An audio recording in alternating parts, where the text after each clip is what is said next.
Hello everyone, welcome back to our YouTube channel. In today's video, we will discuss about some conversation at the bank. Means अगर आप customer हैं और आप bank में जाते हैं तो आप बैंक एम्प्लॉय से, बैंक मैनेजर से इंग्लिश में कैसे बात कर सकते हैं, या फिर अगर आप बैंक एम्प्लॉय है, बैंक मैनेजर हैं तो आप अपने कस्टमर से इंग्लिश में कैसे बात कर सकते हैं। आज की क्लास में हम सीखेंगे। ये हमारी सीरीज़ का फर्स्ट सीरीज़ है जो कि आज हमने आपके साथ शेयर की है। आई होप आपको ये पसंद आएगी। आप वीडियो को कंप्लीट देखिएगा, बहुत ध्यान से देखिएगा और इंग्लिश के कन्वर्सेशंस को आप सीखिएगा ताकि आप अपनी डेली लाइफ में इन कन्वर्सेशन को यूज़ करके अपनी इंग्लिश को और भी ज़्यादा इम्प्रूव कर सकें। तो देर ना करते हुए आज की क्लास को स्टार्ट करते हैं। तो फ्रेंड्स, आज की जो सीरीज़ है इसमें हम बैंक और आपके बीच की कन्वर्सेशन को शो करेंगे। बैंक की कन्वर्सेशन रहेगी प्लस फिर आपकी कन्वर्सेशन रहेगी अगर आप एज अ कस्टमर जाते हैं तो। ये वीडियो आपके लिए एज अ कस्टमर अगर आप जाते हैं तो भी आपके लिए यूज़फुल है और अगर आप बैंक के एम्प्लॉई हैं तो भी आपके लिए ये यूज़फुल है। हमारा फर्स्ट सेंटेंस है, ज़रा सुनिए, मैं इस बैंक में अकाउंट खुलवाना चाहता हूँ। अगर फ्रेंड्स आप एज अ कस्टमर बैंक में जाते हैं तो आप जाते यही बोलेंगे कि ज़रा सुनिए, मैं इस बैंक में अकाउंट खुलवाना चाहता हूँ। तो आप इसको इंग्लिश में कहेंगे एक्सक्यूज़ मी। ज़रा सुनिए को आप इंग्लिश में कहोगे एक्सक्यूज़ मी, मैं इस बैंक में अकाउंट खुलवाना चाहता हूँ। I want to open an account here. I want to open an account here. Excuse me, I want to open an account here. ज़रा सुनिए, मैं इस बैंक में अकाउंट खुलवाना चाहता हूँ। आप इसको इंग्लिश में कैसे बोलोगे? आप बोलोगे Excuse me, I want to open an account here. I want to मैं चाहता हूँ, I want to मैं चाहता हूँ, open an account here यहाँ पर एक अकाउंट खुलवाना। Excuse me, I want to open an account here. ज़रा सुनिए, मैं इस बैंक में अकाउंट खुलवाना चाहता हूँ। Excuse me, I want to open an account here. Next sentence है हमारा। तो फ्रेंड्स, बैंक के किसी एम्प्लॉय ने आपको जवाब दिया, कृपया उस कैबिन में जाइए। आपने कहा कि मैं बैंक में खाता खुलवाना चाहता हूं, तो इस पर बैंक के किसी भी एम्प्लॉय ने क्या जवाब दिया? कृपया उस कैबिन में जाइए। उन्होंने आपको गाइड किया, डायरेक्शन बताई, कृपया उस कैबिन में जाइए। तो ये इंग्लिश में रहेगा इसका sentence, please go to that cabin. Please go to that cabin, उस कैबिन में जाइए। Please go to that cabin. इसके बाद आप जाते हैं उस कैबिन में। कैबिन में जाने के बाद आप डायरेक्टली अंदर तो चले नहीं जाएंगे, पहले आपको परमिशन लेनी होती है। गेट नॉक, उनका जो दरवाज़ा होता है उसे नॉक करना पड़ता है ना। तो आप उनसे कहेंगे नॉक करके, क्या मैं अंदर आ सकता हूँ? आप उस कैबिन में गए, आपने क्या कहा? क्या मैं अंदर आ सकता हूँ? तो आप इसको इंग्लिश में कैसे कहोगे? आप कहोगे मे आई स्टेप इन। मे आई कम इन जो बोलते हैं, मे आई कम इन, ये एक नॉर्मल इंग्लिश होती है। आपको अपनी इंग्लिश में इम्प्रूवमेंट करना पड़ेगा। आपको अपनी इंग्लिश में इम्प्रूवमेंट करने के साथ साथ आपको अपनी इंग्लिश के वर्ड्स में कुछ इम्प्रूव करना पड़ेगा, तभी आप एडवांस इंग्लिश सीख पाएंगे। ओके, तो आप उनसे मे आई कम इन नहीं कहोगे, आप कहोगे मे आई स्टेप इन, क्या मैं अंदर आ सकता हूँ? मे आई स्टेप इन, क्या मैं अंदर आ सकता हूँ? मे आई स्टेप इन। ओके, इसके बाद का कन्वर्सेशन हम आगे पढ़ते हैं। आई होप फ्रेंड्स आपको इतने कन्वर्सेशन समझ में आ रहे होंगे। वीडियो को स्किप बिल्कुल मत कीजिएगा, थोड़ी लंबी वीडियो हो सकती है क्योंकि ये कन्वर्सेशन है, इसमें आपको वाक्यों को रटना नहीं है, इन्हें आपको समझना है ताकि इस वीडियो को देखने के बाद आपको दोबारा ये वीडियो देखनी ही ना पड़े। आपको एक ही बार में ये सेंटेंसेस याद हो जानी चाहिए। ओके, आप इसे बहुत ध्यान से देखिएगा, स्किप बिल्कुल भी मत कीजिएगा।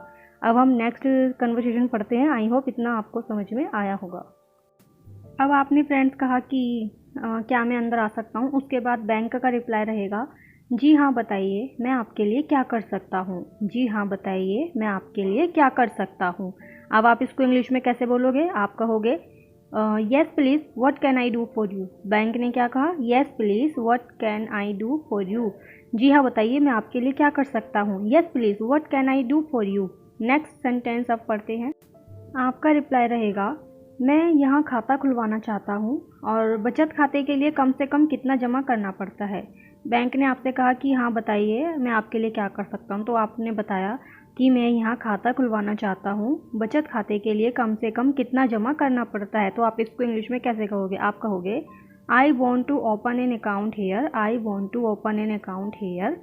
और उसके बाद आपने कहा बचत खाते के लिए कम से कम कितना जमा करना पड़ता है। What is the minimum deposit for a saving account. What is the minimum deposit, कम से कम कितना डिपॉजिट करना होता है for a saving account, saving account के लिए। I want to open an account here, what is the minimum deposit for a saving account. I hope friends आपको इतना समझ में आया होगा। अब हम नेक्स्ट कन्वर्सेशन पढ़ते हैं। बैंक, आप कम से कम 500 रुपये जमा करके एक साधारण बचत खाता खुलवा सकते हैं। आपने उनसे पूछा कि मुझे यहाँ पर अकाउंट खुलवाना है तो कितने रुपए मुझे जमा करने पड़ेंगे। तो इस पर बैंक ने कहा आप कम से कम 500 रुपये जमा करके एक साधारण बचत खाता खुलवा सकते हैं। तो आप इसको इंग्लिश में कैसा कहा जाएगा, इसे इंग्लिश में कहा जाएगा you can open an ordinary savings account with a minimum deposit of 500 rupees. You can open an ordinary savings account with a minimum deposit of 500 rupees. Next sentence है, ठीक है मैं यहाँ एक खाता चाहता हूँ। आपने क्या कहा, ठीक है मैं यहाँ एक खाता चाहता हूँ। तो आप इसको इंग्लिश में कहोगे all right I want an account here. ठीक है, ऑल राइट मैं एक खाता चाहता हूँ। I want an account here, मैं यहाँ पर एक खाता चाहता हूँ। All right I want an account here, मैं यहाँ पर एक खाता चाहता हूँ। ओके, इसके बाद बैंक का रिप्लाई रहेगा, ठीक है इस फॉर्म को भरिए। ठीक है इस फॉर्म को भरिए। तो इसको इंग्लिश में कैसे कहेंगे, okay fill up this form please. Okay fill up this form please. आपने कहा all right I want an account here, then bank ने कहा okay fill up this form please. इसके बाद आपका नेक्स्ट सेंटेंस रहेगा। इसके बाद फ्रेंड्स बैंक ने आपको फॉर्म दिया, उन्होंने कहा कि आपको फॉर्म दे दिया उन्होंने। उसके बाद बैंक आपसे पूछेगा आप अकाउंट सिंगल अकेले चाहते हैं या फिर जॉइंट अकाउंट चाहते हैं, किसी के साथ चाहते हैं। आप अकाउंट को सिंगल चाहते हैं, सिंगल अकाउंट खुलवाना चाहते हैं या फिर जॉइंट अकाउंट खुलवाना चाहते हैं। तो इसको इंग्लिश में कहेंगे do you want it single और joint. Do you want it single और जॉइंट। अब आप कहेंगे मैं अपनी पत्नी के साथ जॉइंट अकाउंट चाहता हूँ। मान लीजिए आप अपना अकाउंट अपनी वाइफ के साथ खुलवाना चाहते हैं, तो आप इसको इंग्लिश में कहेंगे I want it in a joint name with my wife. I want it in a joint name with my wife. इसके बाद बैंक का रिप्लाई रहेगा, ठीक है उन्हें यहाँ सिग्नेचर करने को कहें। तो इसको इंग्लिश में कैसे कहेंगे, फाइन। ठीक है को कहेंगे फाइन, उन्हें यहाँ सिग्नेचर करने को कहें। Please ask her to sign here. Sign का मतलब होता है यहाँ पर सिग्नेचर करने को कहें। Please ask her to sign here. Fine, please ask her to sign here. ठीक है उन्हें यहाँ सिग्नेचर करने को कहें। आपने कहा I want it in a joint name with my wife, मैं अपनी पत्नी के साथ जॉइंट अकाउंट चाहता हूँ। तो बैंक ने कहा फाइन ठीक है, please ask her to sign here, उनको यहाँ पर साइन करने को कहिए। इसके बाद नेक्स्ट सेंटेंस रहेगा। अब आप कहेंगे और इसके बाद, तो इसको इंग्लिश में कहेंगे एंड आफ्टर दैट देन उसके बाद बैंक बोलेगा कैशियर के पास रकम जमा कीजिए। तो इसको इंग्लिश में कैसे कहेंगे, deposit the money with the cashier. Deposit the money को डिपॉजिट कीजिए विद द कैशियर, कैशियर के पास रकम जमा कीजिए। Deposit the money with the cashier. I hope friends आपको इतने सेंटेंस, इतना कन्वर्सेशन आपको समझ में आया होगा। आप समझ के इसको याद करेंगे, पढ़ेंगे, तब आपको ये ज़्यादा लंबे समय तक याद रहेगा। क्योंकि अगर आप रटोगे, रटने से याद नहीं रहेगा, चाहे आप कितनी ही बार रट लेना। लेकिन आप अगर इसको समझ के करोगे तो आपको ये लंबे समय तक याद रहेगा। अब इसके बाद हम अगला वाक्य पढ़ते हैं। पहले बैंक ने आपको बताया कि आप कैशियर के पास मनी को जमा कर दीजिए। उसके बाद बैंक ने आपको दोबारा से गाइड किया, दोबारा से इंस्ट्रक्शन दिया कि उसके बाद आपको अकाउंट नंबर और पासबुक दोनों मिल जाएंगे। जब आप कैशियर को मनी दे दोगे उसके बाद आपको अकाउंट नंबर और पासबुक दोनों मिल जाएंगे। तो इसको इंग्लिश में कैसे बोलेंगे आफ्टर दैट, उसके बाद after that you will get your account number and the passbook. After that you will get your account number and the passbook. After that उसके बाद यू विल गेट, आपको मिल जाएगा योर अकाउंट नंबर, आपका account number and the passbook, और आपको passbook भी मिल जाएगी। आई hope friends इतना समझ में आया होगा। इसके बाद का कन्वर्सेशन अब हम पढ़ते हैं आगे। नेक्स्ट सेंटेंस है कितना समय लगेगा। आपने पूछा कितना समय लगेगा, तो इसको इंग्लिश में कहेंगे how much time will it take. How much time कितना समय लगेगा, विल इट टेक इन सब में कितना समय लगेगा। तो उसके बाद बैंक का आंसर रहेगा करीब 2 घंटा। इसको कहेंगे अबाउट 2 आवर्स। करीब 2 घंटे को कहते हैं इंग्लिश में अबाउट 2 आवर्स।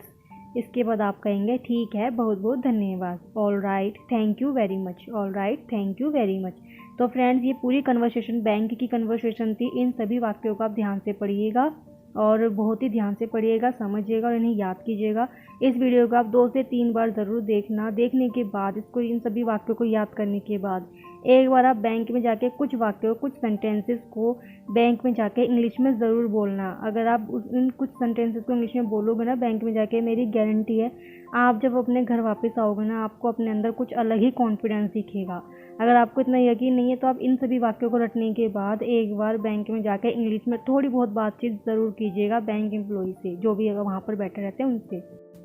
क्योंकि फ्रेंड्स आप इंग्लिश सीख रहे हो तो आपको इंग्लिश की प्रैक्टिस भी करनी पड़ेगी। आपको सबसे पहले मिरर के सामने खड़े होकर आपको कुछ अपने ये सेंटेंसेस बोलने होंगे जिससे आपका प्रोनाउंसिएशन ठीक होगा। और उसके बाद आपको एक बार ना ये वीडियो देखने के बाद आप बैंक ज़रूर जाना और आप अपने अंदर खुद एक नया कॉन्फिडेंस, एक अलग ही कॉन्फिडेंस देखोगे। ओके, आई होप फ्रेंड्स आपको वीडियो पसंद आई होगी। इसी तरह की और वीडियोस को देखने के लिए आप हमारे चैनल को सब्सक्राइब करें, वीडियो को लाइक करें, शेयर करें।